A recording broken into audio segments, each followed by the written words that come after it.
You're listening to Cinema Snarks. I'm Larry, And I'm Ren. and we are going to tell you how we really feel. And today, we're letting you know how we really feel about the Green Knight, as well as King Arthur adaptations to film and a little bit in the television realm as well. Just sort of a little. It's basically a film. So we just need to admit we have been meaning to record this specific one for a couple of weeks. Life has just been in the way. So thankfully we've gotten back on inputting, outputting media recently. So This one's a little delayed. it's a little delayed since we've seen the film, but But this also thankfully, wasn't like run out and see it summer film. So no. kind of- Hopefully, yeah. the conversation will be looping back Yes. around to the Green Knight come award season. Hint, hint on what we're about to say in our review. We would like to see it happen. Discussion come up in award season again, please. But the Green Knight is an adaptation of the Green Knight, or Sir Gawain and the Green Knight, the King Arthurian tale, following Gawain as he seeks to prove himself. He accepts the challenge of the Green Knight and delivers a fatal blow that, in turn, costs him a trip to meet the giant knight himself 1 year later on Christmas Eve to receive the same treatment. And along the way, Gawain has to come and overcome different obstacles.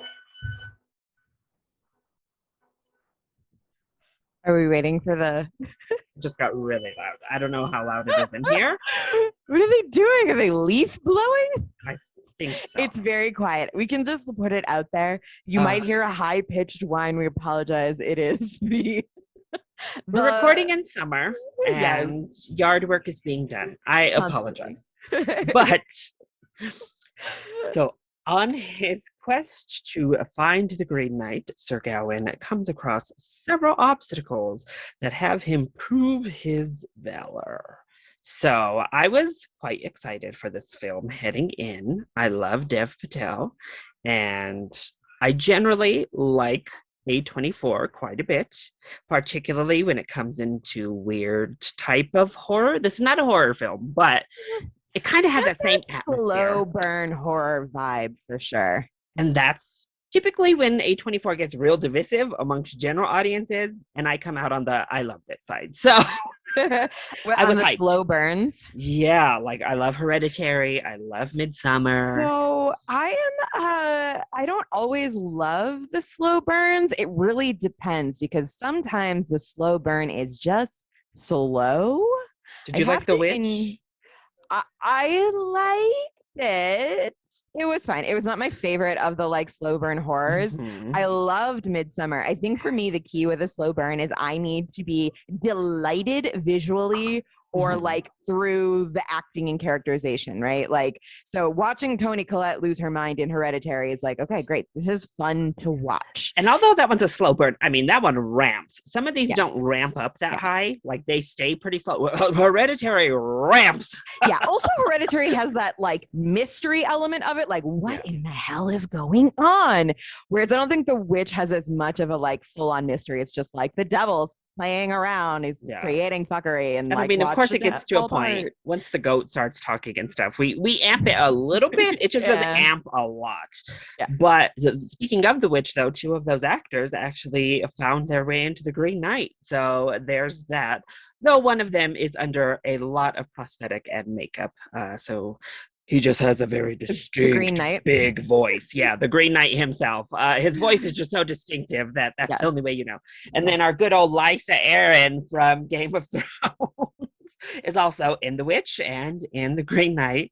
I'm pretty sure her career trajectory just went from I am best known and most remembered for breastfeeding a 10-year-old. I can never play just a regular woman ever again in my career. It can't happen. So Pretty sure that was how her career has gone since You that do moment. tend to end up in a box when you do such a memorable job of being full on Crazy creepy woman. breastfeeding weirdo. Yes.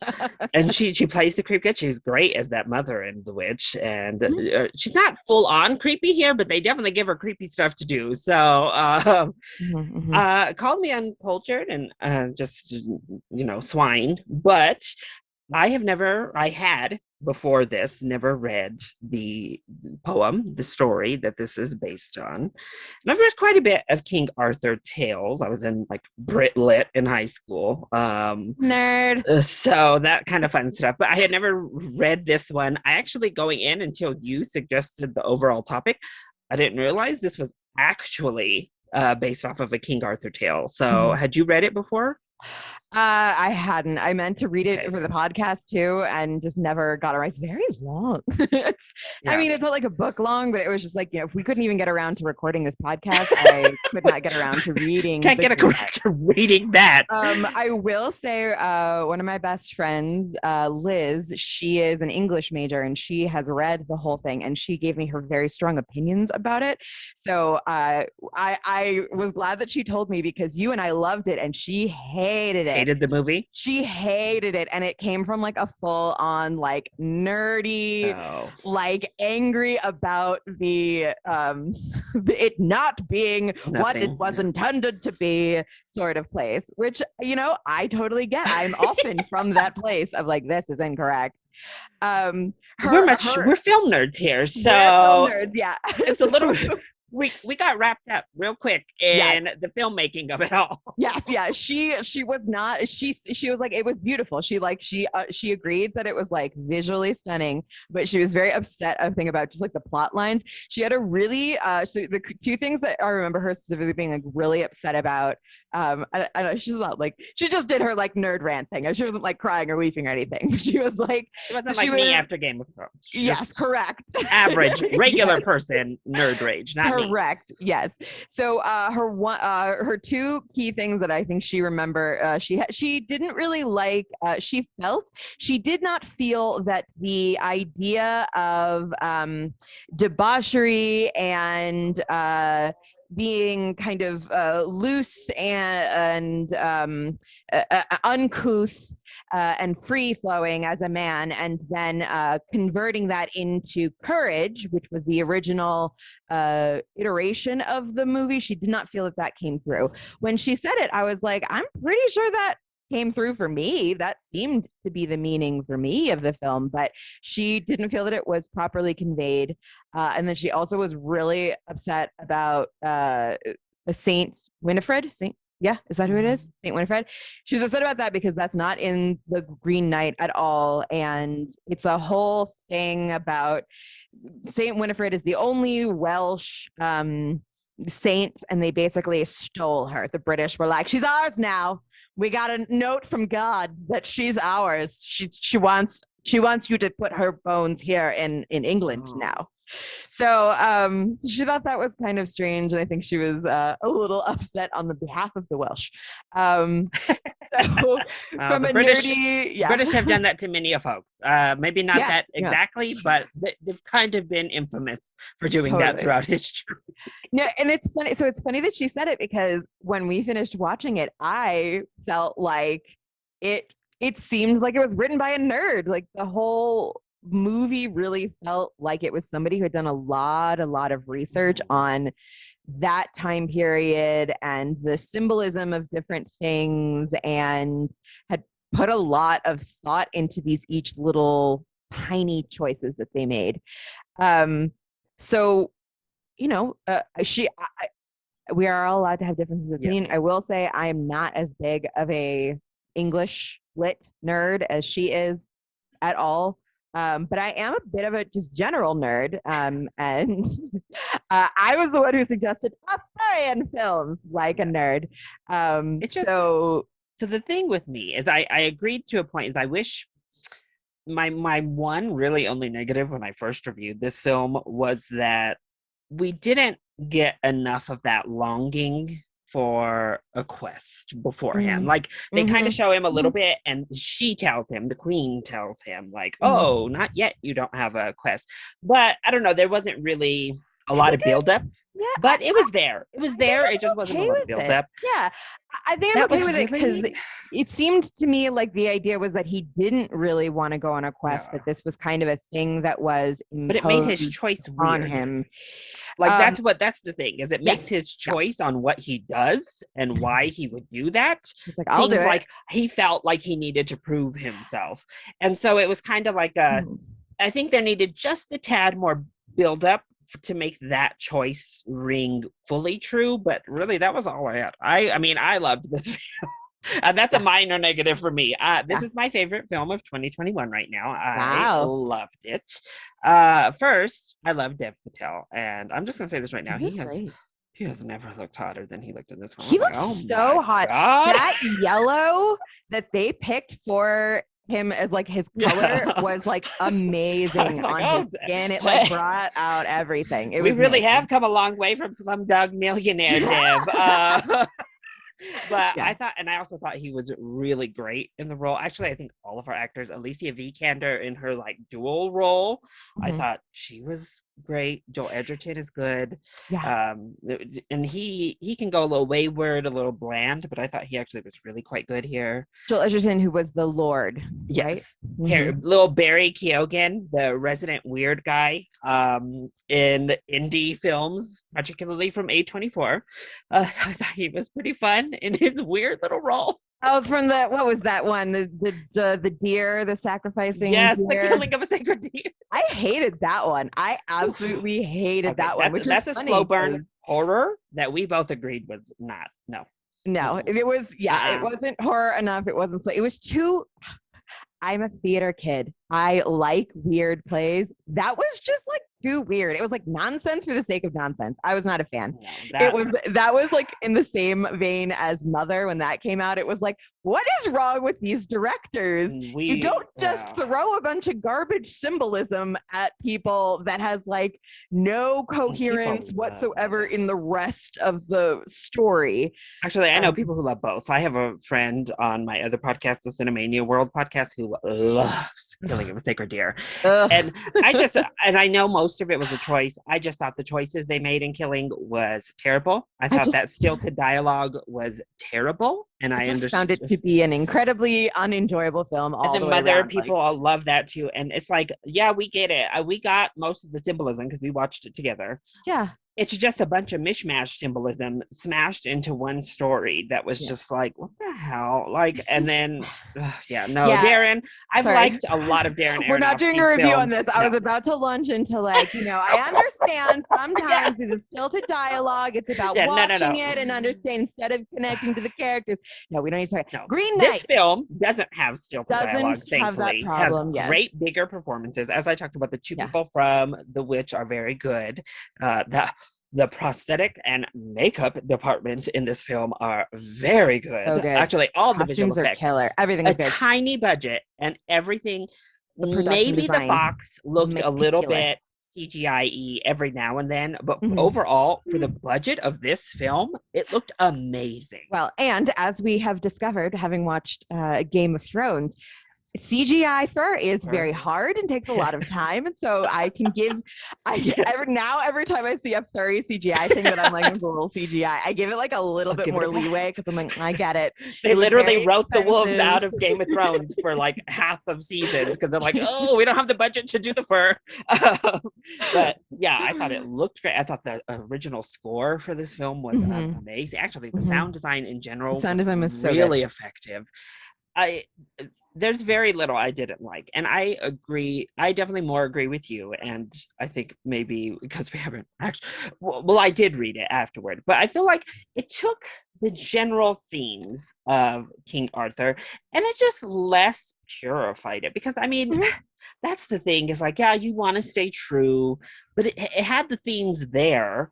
We just muddled it up. We just got it a little bit dirtier. Like, a lot of King Arthur stories, I mean, they can get dirty, like with stealing wives and stuff, women just being pawns in most of those stories anyway.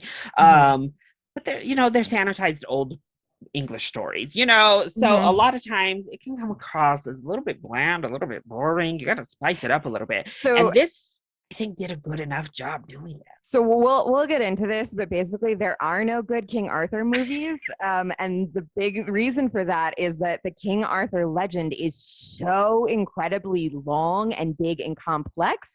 When you just take random pieces and put them together into something that's like a digestible movie type story, when you're just watching it as a movie, you're like, this is weird. This doesn't quite work properly. I don't know. So so I think that was what was good about this one, right? So this is one of the first ones that I'm like, this is a solid film. And I think part of it is that, one, it's not trying to tell an entire Arthurian legend. It's trying to tell you one story. It is like, this one time, this one guy did this one thing, and then his like quest. And I know a lot of stuff was like kind of added in there. I feel like, and I don't know this was intentional, but I felt like it was very it felt very the Odyssey. It felt very much like Odysseus and like him encountering each of the like supernatural things. And so for me, the movie was all about that. Yeah. Odyssey, that journey through to meet all of these different characters and creatures and odd things just happening in the forest. And he learns, you know, in a typical hero's story, hero's journey, he learns from each of them. He doesn't, he kind of fails most of them and then learns his lesson to move on to the next one. So that's why I guess I still see it in that King Arthur structure, that very classic tale structure. It's just has a little tweak to it, has a little difference to it. And I personally, I liked doing that. I don't think we have much to like snark about on this film because we're also just like totally in agreement about it. We're like, it's beautiful. It's an amazing film. We loved it. I highly recommend it. So I highly recommend it. But even if you are an English nerd, I think you should go. And I think that the consensus is going to be different because like my older brother is an Arthurian legend. He's like into mythology. Okay. So, and he liked it. Okay. So I think it really just depends on the person. I think if you are a film nerd, you should go see this movie because I don't know how you will enjoy it. Dislike it like that. It's visually stunning. It is. The script is great. The script is great. It's just an interesting, it's a saturating thing to watch. It just all the way around encompasses you, and you just have so much going on. And a lot of times when there's films like this where it's very symbolism heavy. Yeah. I kind of get bored because, you know, it's one of those things, I'm going to have to think about this for a while before any of this makes any sense. But this one is, because it's so colorful and it's so, it's just so fun to watch. The symbolism, I'm happy to like wait and pick that apart later. I think the one thing that I wanted to talk about, and this is maybe like the spoilers portion of it. Okay.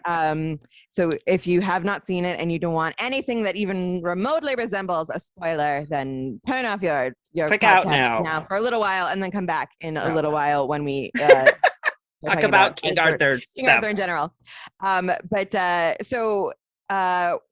Who is the Green Knight?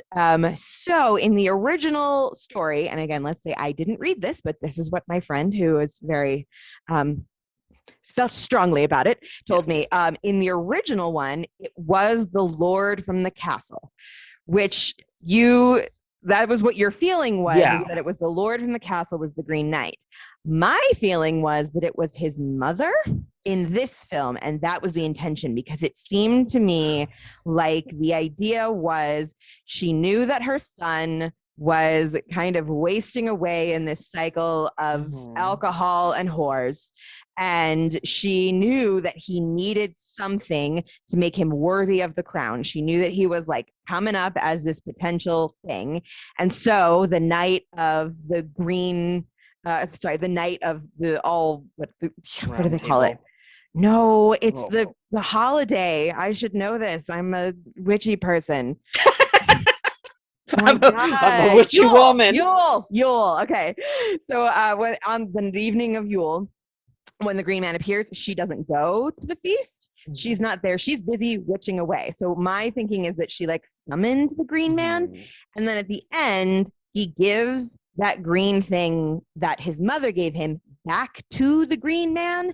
And so it's like that returning of the protective belt thing. And so I that was my thinking, was that it was the mother from the beginning, and like that was her whole that was my thinking, was that it was her. And the other thing was, Winifred said the Green Knight is someone you know, and he didn't know the Lord at the point when Winifred said the Green Knight is someone that you know.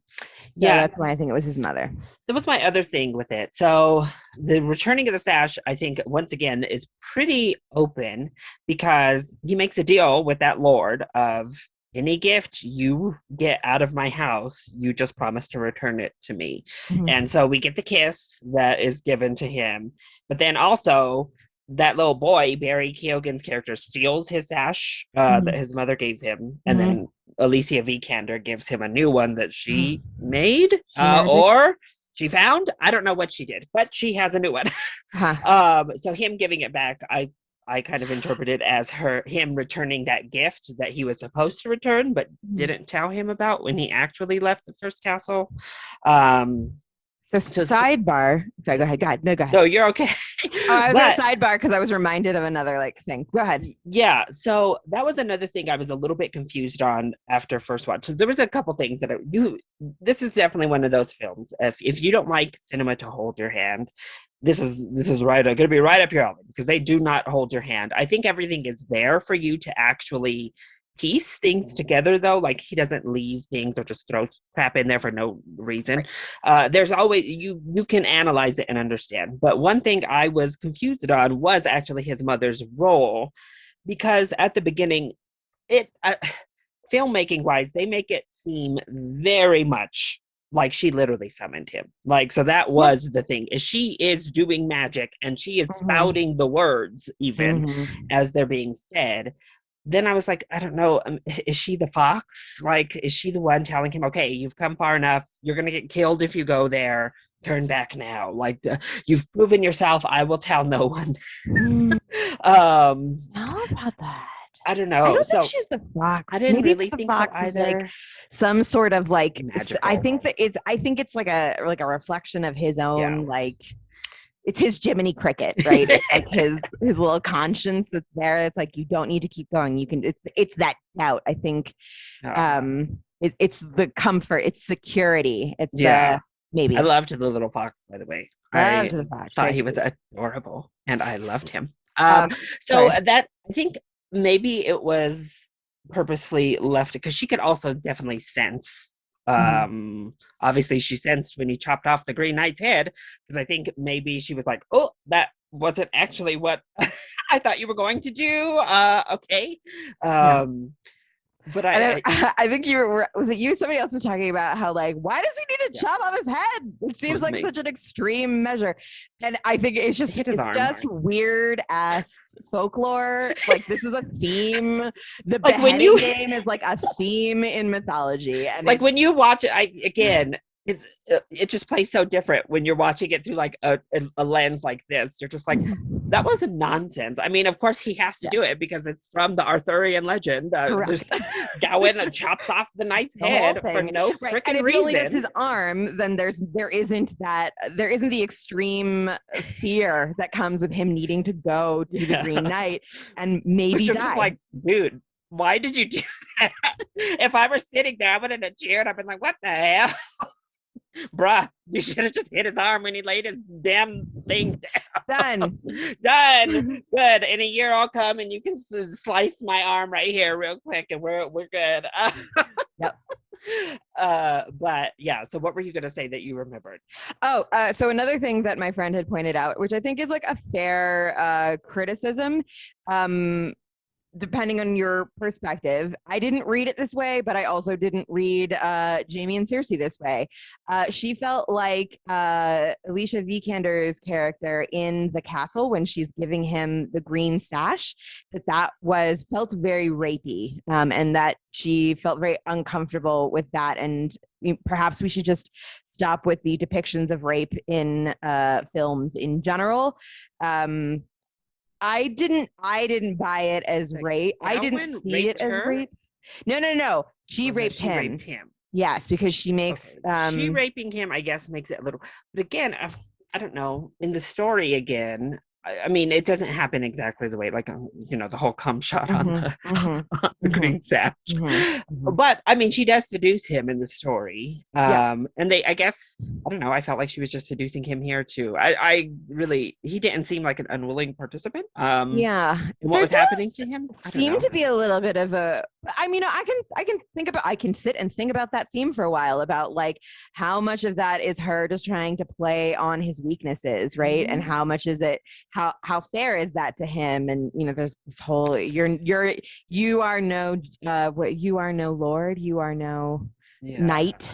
You are no knight. Yeah, I mean, she manipulates him into doing that, and then she leaves him. She still gives him the gift. I don't know. It is I guess a little bit of an abrupt. I also did not interpret that really rapey. I guess because I just assumed it was meant to be like her seducing him like she does in the story. So I don't know. So why do you think Alicia Vikander played both roles? I don't know. I guess she's just supposed to be this symbol of desire for him. I think by making it the same actress, it makes it this more just, this is the object of sexual desire for him. Like even in the beginning, this is this whore that he is like sleeping with, that he's a like kind of relationship with. And then she's this lord's wife. She's again an object of desire. Whereas then you have Winifred, who is completely not an object of desire, and you at no point is that a theme for him with her. Same thing, he's got his mother, the queen, or any other women in this the blind woman. I forgot her name. She has a name and a little bit more of a purpose in the story too, but she doesn't really have a purpose in this film. No, she just has to be there, I think, because she's there in the story, but she kind of just like lurking around with that wrapped around her eye. I don't know. Spying on him while he's sleeping, that's a little bit more rapey. Not rapey, but like a little weird. I mean, she can't see him, I guess. I don't know, but she's like an oracle of some sort, I would think. I don't know, but yeah, that seemed to be like I'm sure there's a point to it too. I just didn't get it. I didn't get what she was doing there, but whatever, I guess. Okay, so we could sit and pick apart this movie and all the symbolism for like ever, basically. How'd you feel about the ending? I will say, most people I know loved it, that I've heard, that like the film. They were like, it was good for the first 2 acts, and then the third act really kind of brought it together for me. I don't know if I necessarily felt like the ending was like, what, bam, amazing, but I was like happy with. I thought it was really interesting. I liked the way it played out. I liked how it like went through, and it took me like a while of watching his alternate future play out before I was like, is this real, or maybe this is just his fantasy? And then I was like hoping it was just his fantasy to go back through, and okay, great, he's still alive, and this is just him like playing through. So I thought that was a really interesting thing to do, to like straight up.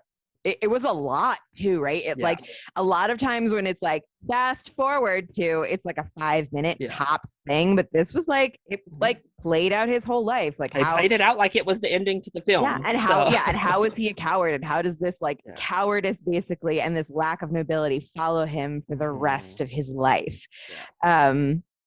Which I think is cool. I again, like I really disagreed with my friend Liz. Well, that's the thing, is that's like his final step of courage. But this doesn't show that it's taking off the protection to face up to what he's done. You know, because the journey itself is courageous, right? The whole thing, like it starts with that, but he also like has these moments.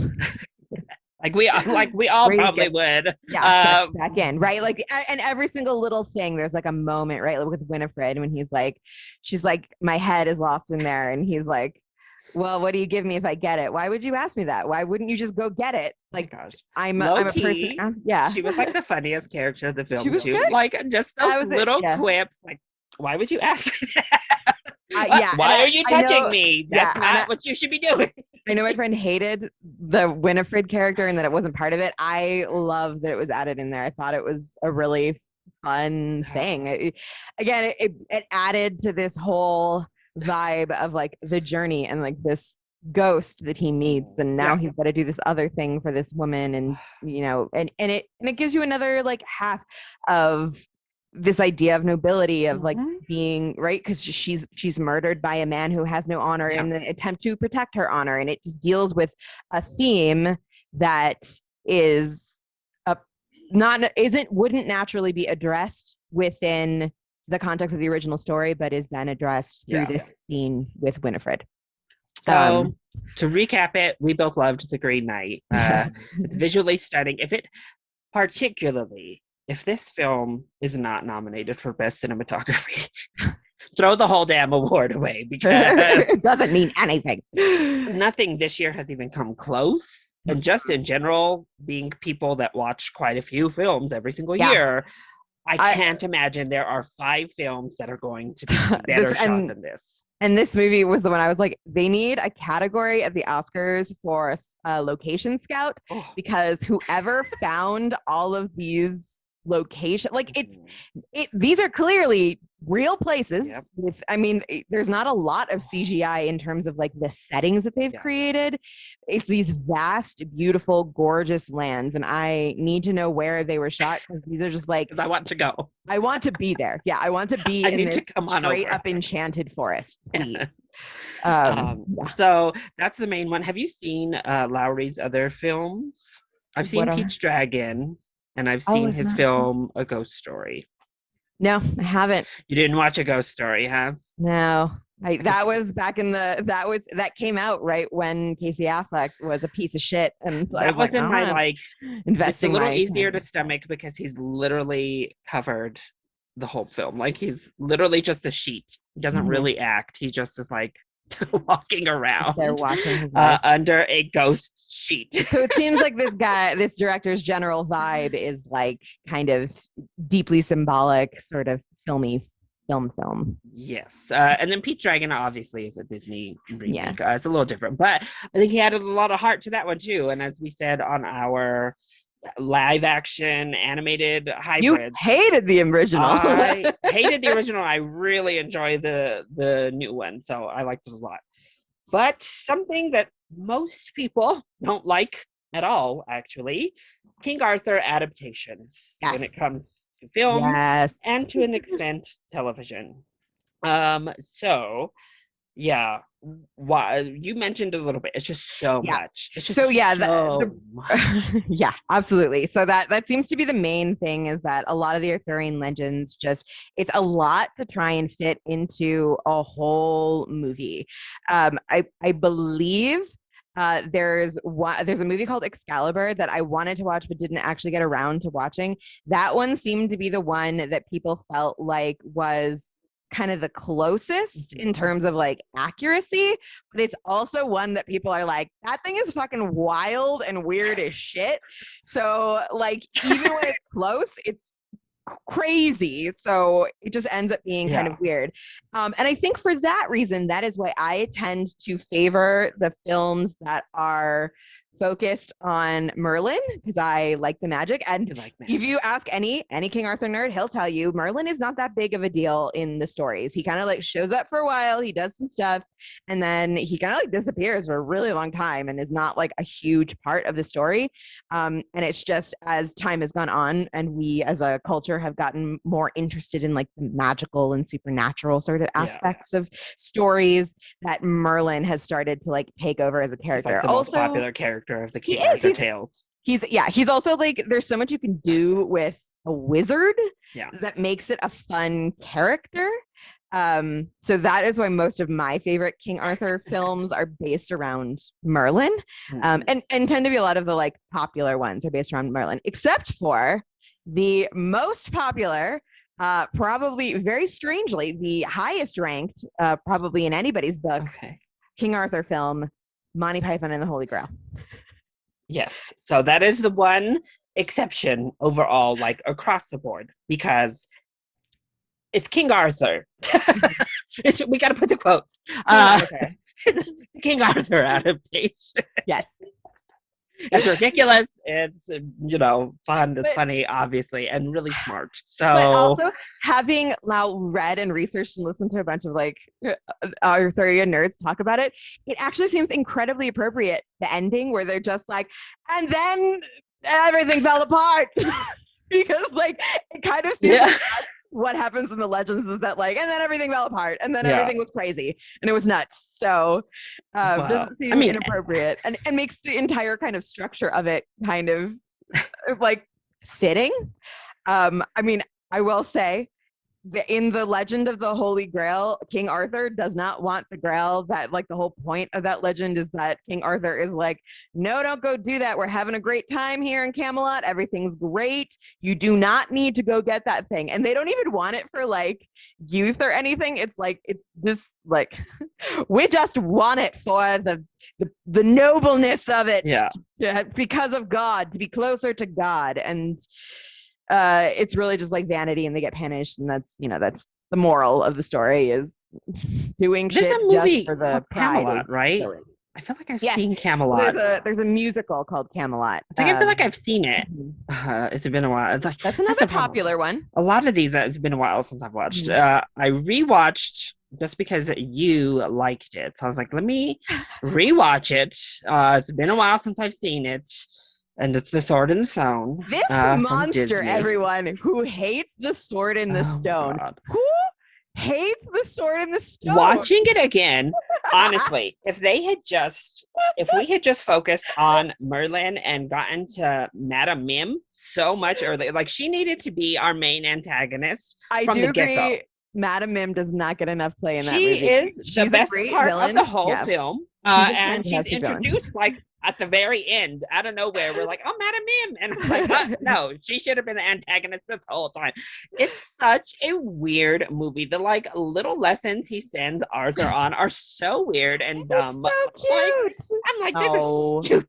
It's fun. I'm like, this is ridiculous. And watching it again, I was like, no, this is still terrible. All the way up into Madame Mim, this is horrible. And it's one of the only King Arthur stories that has an accurate depiction of how King Arthur ends up finding the sword, which is that he is supposed to bring his brother's sword. He forgets it and then goes and runs and he sees this random sword and is like, I'm just going to grab it. And he takes it. And that's supposed to be a part of the legend because it's not like he takes the sword for any sort of honor and glory. He takes it because he needs to give it to someone else because it his brother needs it. And this is what his stepbrother, his foster it's something it's adopted brother. Yeah, it's adopted brother. I don't know. That movie is weird. It is very weird, and I don't understand it. I love the owl. I think I forgot how amazing the shady owl is when I watched it again. He was fun. He was definitely the part where I'm like, okay, yeah. So it's Madame Mim and the owl are the all-stars. Yeah, absolutely. Everything to do with the actual characters from King Arthur's tales are the bad. I mean, Merlin is okay. He's not horrible. But... Merlin, that's a fun rendition of Merlin. I also think a lot of renditions of Merlin kind of stemmed from that. Well, then we get the one that you had me watch. So, yes. Okay. Spoiler alert. I won't watch Zack Snyder's Justice League because it's 4 hours long. It's real hard. But I did sit down to watch this little about 3 hour something mini series. It wasn't 3 hours. It actually is only 2 hours long because I think it was 2:15 or something. Yeah, because it was two. Yeah, it was it was 3 45-minute things, something like that. But it was right. So that's why I was I think this kind of qualifies as a movie because really this was made in 1998, back in the olden days when 3 hour movies were unacceptable. Other than Titanic. Titanic was the only one that could get away with it. Yeah, a 2 hour movie was unacceptable. Yeah, I don't know if anybody remembers getting the Titanic VHS and there was 2 cassettes. Spoiler alert. Okay, so you want to call Monster again. When I was growing up, I would just put in the second Titanic because the first part was so boring to me as a child. Just to watch the boat. I would just put in the second half of Titanic. So that's where we were as a child. That's what I found entertaining. Merlin, starring Sam Neill as Yes. Merlin himself. I So have all never the millennials that are listening are going to remember this, maybe. It's a big deal. This is from the olden Helena Bonham days. Carter. Helena Bonham Carter is in it. Isabella Cersei, Rossellini is in Lenny, it. Petey. Martin Short is in it.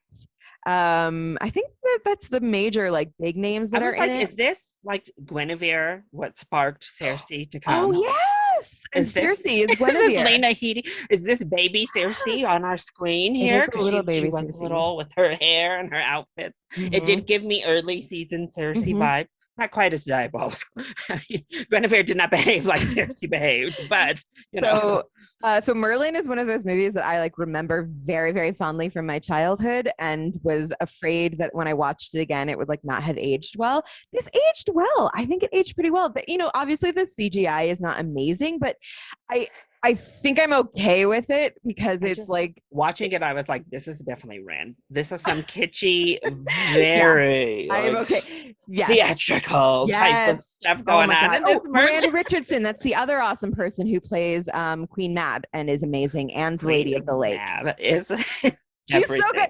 So Queen Mab steals camp. the show. Yes, Queen Mab is so good. She's got this voice that she uses the entire time. And I love the weird, like, overreactions to random stuff. It's good. It's like my She's a good favorite. villain. It was so fun. Like, She's also a her good role. villain because you like understand where she's coming from. She was like, I need them to not forget me. Like I will cease to exist. I will if say, don't. I very much was on her side for a good part of the beginning act of this film. She started to go in a little ham, She a little bit starts being a wild. monster. Yeah. But at first, I was like, I don't think her request is that unreasonable. Okay, so the other good thing about this one is this one actually covers some of like the fucked up fuckery that happens in Arthur's like being conceived, which is basically his father, who is the king, wants to like bang this other lord's wife. And so he in the Merlin, what he does is he basically like disguises himself Gets as Merlin to disguise him as her husband, while he like basically murders her husband and like his entire like he sends like his soldiers to kill the husband and all these other and his like entire army, and then he comes back disguised as the husband and he has sex with this woman, and then that is how you get Arthur. In Merlin, Arthur is promised to Merlin, and that is like how Merlin ends up like raising him to a point. But in the books, he's given to like a lord in the legends. But yeah, that's like fucked up fuckery, and that's one of the things that they cover in Excalibur is like weirdness. Like there's a whole thing about like how they have sex while he's like wearing a full suit of armor, which is like weird, and it just fits weird in people's memories. It's a high camp and and that's a good. It's an interesting thing that I wish the series had, stopped to really evaluate a bit more. Is him getting judged. He does get judged, but he doesn't get judged quite as harshly as he should have. I was like, you literally just did what Homegirl's been doing, and maybe even worse, because she hasn't. She hasn't like made rape happen before our eyes. Like, I mean. To be fair, he is then like punished, right? Like, because then there's the weird incest thing between Morgana and guys, this is part of the legend for real. King Arthur ends up sleeping with his sister, who's not actually Morgana. Morgana is like destroyed in first. I think they just like her name. For whatever reason, Morgana always ends up being his evil sister. But actually, she had 2 daughters, and so Morgana is like one is the sister of the one that King Arthur has sex with, and then has Mordred and Mordred. Sorry, I have to say Mordred now because Helena Bonham Carter plays Morgana with this lisp, so it's Mordred instead of Mordred. And she also is fabulously ridiculous. So good and ridiculous. Yeah. I highly recommend it. You can watch it for free. It's on like YouTube. It's on like I think TV, I watched it on Vudu because I have a Vudu account. So yeah, it's accessible all over the place, and I highly recommend it. It's like a fun 1998 campy film, and it's enjoyable. It's Sam Neill right around his Jurassic Park peak. It does cover a so- lot of ground. It's another one of those Yes. that really, I mean, it covers Merlin from baby all Yeah. the way up, like conception baby, all the way up to his death. Like, well, death. There is also apparently a sequel, which I have not seen and I've heard is a Oh. travesty. So we did not even move into that one. Well, there was also a King Arthur film. Is it Keira Knightley is in it? Oh I yeah, believe? yes, there is a King Arthur film. I did not watch that one. It's with so her and hard. Clive Owen. With especially early 2000s, any of the period pieces, Keira Knightley was the star. She was period piece woman for quite some time in Hollywood. They were like, yes, you have the look we need. You will fit perfectly in this King Arthur age. So there was that one. Is it just that she was the British it girl for the longest Yeah, she time was the before British they pretty decided they with loved bone everyone British structure. all the time? There was Keira Knightley, There was who was the British lady that was her age in all the movies. And then we recently got Guy Ritchie doing Mhm. King Arthur and the So Legend of the Sword. You said you really liked this movie. I had fun with King Arthur. I had fun in the beginning. I knew you were and gonna. it like most went people off hate the it. rails, and I was like, People "What hate the hell is this movie? What is happening?" Even it just like stops making sense, and it's just goes kind of ham. yeah. It's I That's enjoy the the beginning. name. I really like that version of Arthur. I really enjoyed his like swaggery sort Maybe of. I was just like, entranced by Charlie. I mean, he's super hot. That might have been. I was I think- full when transparency. you I may told- have just been completely transfixed by Charlie Hunnam in the Yeah. film. I think when you As told me Arthur. we were talking about King Arthur, you're like, you gotta. I was like, oh yeah, King Arthur yeah. with Hottie McHot. And then Jude Law in those fabulous costumes. Jude Law is also camping it up and like selling it. Jude Law was everything It in was that a film to lot. me as well. Like it was a lot. And I Yeah. think maybe those two performances overshadow the weird stuff like that giant anaconda snake in the third act. I was okay, yeah, that was weird. Yeah, it just gets like it goes off the rails at some point. It's like good towards the beginning. I can dig on the like, oh, I had to learn how to channel Excalibur. I Yeah. can dig on he's like the idea of him, he's forced to try and take it out of the stone. Yeah. Like I'm down for all of these things. Also, I really liked the depiction of the sirens. That was some no, that was very cool. interesting, dark, scary version of sirens that I was here for. The thing Um, is, Guy Ritchie as a director, you got to watch it. Like, I don't know why they pick him for some projects, and a King Arthur project is very strange for Guy Ritchie to direct because he has a very certain style that he likes to do his stuff in. Yeah. And But same I thing with was- Aladdin. There are some parts where you're just like, stop, Guy Ritchie, don't do that. Sorry. He directed Aladdin? He did. He was the director of Aladdin. Why? I don't know. I don't know why they He's- chose Guy yeah, Ritchie to direct think- Aladdin. It is yeah. baffling. I think you need to give him movies that are very focused on the characters so that it doesn't really matter. Characters and cool fight scenes seems like that I'm down for. Yeah, And it that's- like it also needs to move so fast that the incoherence is like you just glaze right over it. You keep going and you don't even need to like Yeah.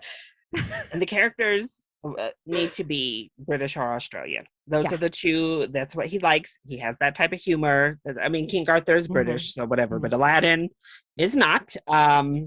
Also, Aladdin, Disney. I know we've been doing better, but we couldn't gotten somebody of color to direct Aladdin. I don't know. That's a little strange. at the very least Not only a they- white dude, but a white dude who makes the whitest dude The whitest white style dude of film. movies. Like his filmmaking style is white dude.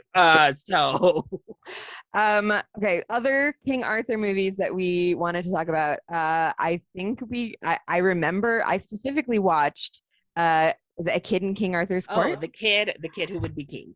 The Kid Who Would Be King. I thought that movie was so cute. Honestly, it's like one of the best King Arthur films. It's very cute. It's very, Very cute. sweet. I live for that boy who plays young Merlin is So hilarious. good. Killed me, and I would like to watch him. I give him a show. I would just sit and watch that kid be weird for an entire binge-worthy season's worth of watching this person. He was Yeah. really funny, and the message of it was very cute. And his little sweet. court was fun. His court was We've got a little cute. black girl as part of King Arthur's court. And it's still Yes. She was a badass part of it. I Yeah. also enjoy, I always enjoy when black characters are not only put in the role of the hero, and they're only put in the role of the tragic character. Like, she's a bully in this one. Like, she is kind of a dick. And I think that people of all colors should be able to be representing themselves as all different types of people, because we're all very, it doesn't matter what color you are. There are lots of different types of people inside of all of those. But and so Merlin definitely steals the show in this film. Like, I mean, Merlin is the star of this kid who would be king. So Patrick Stewart, love Patrick Stewart, and he's the old version of Merlin. Funny. He gets like his little moments, but the like, kid bring back the kid. steals it. The kid steals it. He stole that movie. And it's fun because it's like the kids get to be the hero. Hand snapping thing for magic is one of my favorite things I've ever seen. I've never seen that in a movie before, and I don't know who told him to do that, or he came up with it as an own, but that was genius and so good. Yes, just snapping and like clapping was so good. Okay, so that one was really good. What else was on our list of King Arthur films that we liked or did not like? Well, there's so many. I've avoided a lot Last Night. Oh, that was another one. I haven't watched. Have you ever seen that one? That one with Patrick Stewart. Or not Patrick Stewart. Sean Connery and Richard Gere, and that French lady who was the French lady that was in all the movies for a while. I forgot her name. No, I don't think I've seen it. Last Night. Okay, well, that one's fine. That one just focuses on the like Lancelot Guinevere thing, and that one's okay. The main problem with that one is it's basically like the love story version of it. And I don't like, I'm generally kind of uncomfortable with the Lancelot Guinevere storyline, because like Lancelot has a wife and he basically like, she dies because he cheats on her and breaks her heart. Very extreme thing to do, guys. Don't die because your partner cheated on you. That seems like a bit much. So I'm always weird about that, because it's just like this weird romanticizing of adultery. And at least like in a lot of the versions of King Arthur,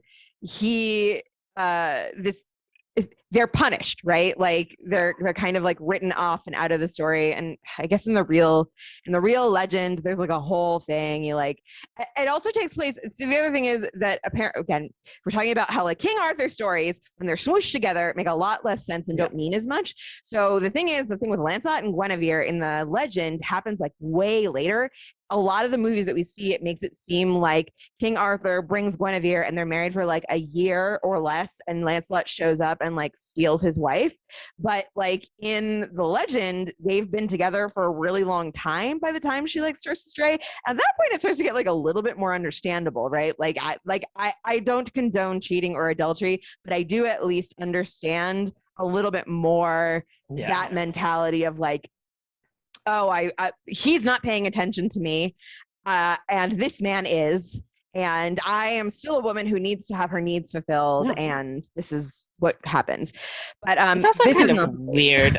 God, well, because they always frame Guinevere as like, even in the tale, as like the downfall to King Arthur. Like, she's so in the legend they run off, just have like an affair, and like doesn't really like, she goes off to a convent, and then Lancelot basically like does something chivalrous and re-earns his like knighthood, his place of not hating in Arthur's book, I guess. That whole story is weird to me. I don't know. I prefer, that's not my favorite part of it. I think that's the other thing. I like magical stuff. I like when we get weird and magical. That's why the Merlin made for TV movie is the best. The knighthood stuff is just a little bit boring most of the time. You got to add. That's why I need stuff added. And I think, again, that's why The Green Knight is my favorite, definitively, of this not good line of films overall. Pile of crap. Yeah, it's just here's the thing that I find really fascinating about it. We fucking love the King Arthur tale. They keep doing it over and over and over again. We all know, everybody in the English speaking world knows the story of King Arthur. We effing love it. And yet none of the movies do a very good job. I think that the core story, there's something about the core story that we still really like. I think partially it's that it is that it's for a lot of us is our first exposure to like magic and fantasy, and it feels very much like the grandfather of all of our fantasy love, and I think that is got to be part of it. And then of course you've got like your English nerds who've read the whole thing and they're like, listen, this is great, you gotta understand. I read one guy's article and he's planning on trying to convert over the entire Arthurian legends into books. It's like a 25 book series this guy is working on, and he's written like 3 or 4 of them already. So these people are out there. Part of me wants to read it, and part of me is like, this is just too weird. Yeah, it's a fascinating sort of piece of our culture that we all love, and also manages to consistently be kind of terrible. Yeah, yeah, that's true. Even I know some people really like the Merlin show. That one's like fairly well rated. I don't know about that. I don't know. We hear a lot about like unfilmable books, and I don't know. Apparently King Arthur is unfilmable. Like, it doesn't feel like it should be, and that's why they keep trying it, because it feels like we should be able to make this movie. Apparently it's unfilmable because we can't do it. Yeah. They keep trying. I guess Camelot was also like a very, very popular musical for a while. And so I think also if you like do something fun with it and new, right? Monty Python. Yes. I think we like the flavor of King Arthur more than we necessarily like the actual story, because it seems like that seems to be the ones we like the best, right? Like Monty Python and the Holy Grail is a flavor of King Arthur. There's like a character named King Arthur, and they joke for a while about how there's a mythical aquatic part who made him the king. I didn't vote for you. Yeah, we joke about that for a while. Yeah. We really enjoyed the kid who would be king, which is again it's King Arthur flavored. Yes. Love that's it.